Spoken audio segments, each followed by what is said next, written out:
You have to remember that this was the time that Ravi should meet people like Leary and Burroughs and Ginsberg and all these people at that time. They were the arbiters of a new kind of culture.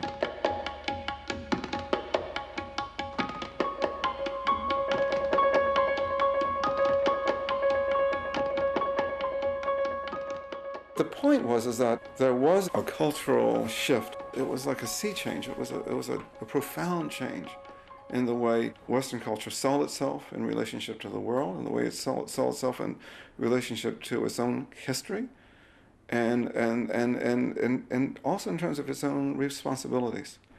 And Ravi was somehow, when that door opened, he was already there.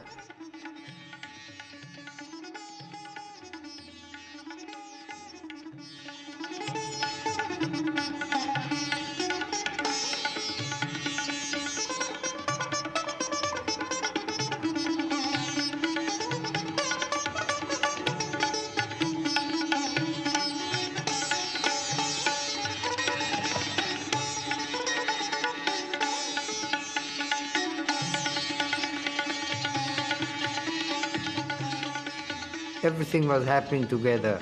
And they were giving all these mantras to the young people. Take hashish, take LSD, take this. This is how you can meet God. In India, everyone does it. And that's not true at that time.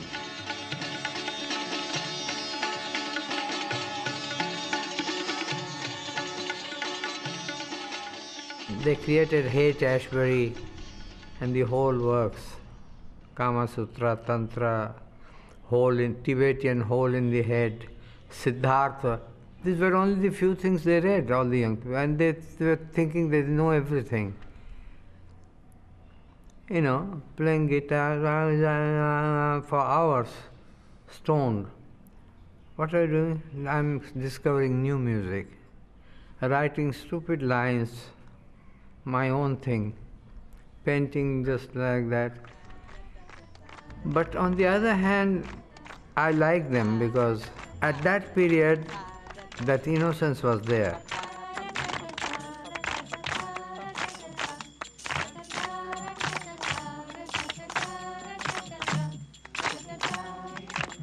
Now once more, Vande Gurudeva, Jaya Jaya Gurudeva, Jaya Shri Gurudeva, Jaya Jaya Gurudeva. It is in praise of the Guru.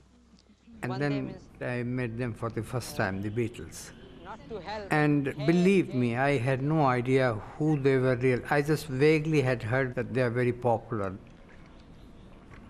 It was George who really attracted me in the sense that he was so interested in Indian music, philosophy.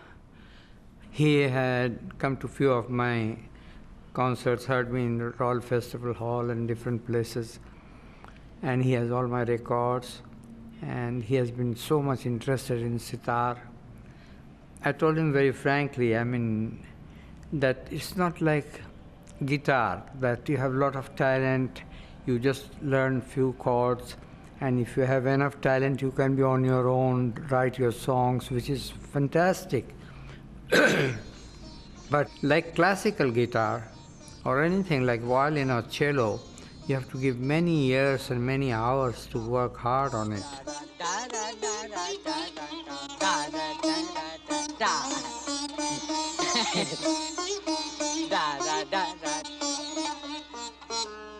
Cheating.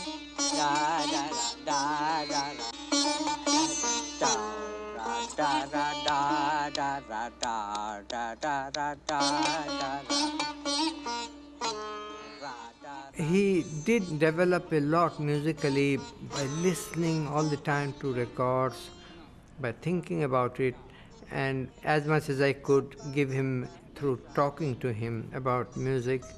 And he has become one of the dearest person in my life. I really love him like my son, and he considers me as his father. But we are at the same time great friends, a lot of fun. We had some session in Bombay, and it was going on very well. But one of the lift elevator boys, the moment he recognized him, I don't know, within an hour, there were thousands of young kids shouting, "We want George, Ravi Shankar, Ravi Shankar, we want George, where is George?" And it became unbelievable, absolutely.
I was discovered, by the young generation all over the world and became a superstar, which was strange. If I were younger that is, because I was already 47, 48, I'm sure I would have lost my mind.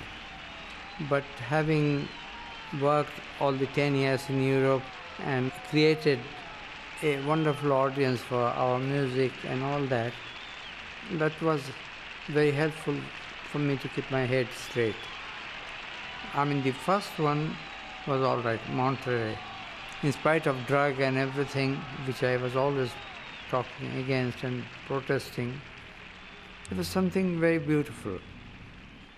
But when I heard people like Jimi Hendrix with their wonderful musicianship, but in the end, he was doing strange things with the instruments, very obscene movement, and then he took something from his pocket like gasoline or petrol, poured it on and lit a fire and let the guitar burn. I thought I must be having a nightmare. I couldn't believe that it was happening. I really was very shocked.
I saw how quickly it was going on changing, and by the experience I had in Woodstock, I knew that this is not going to work.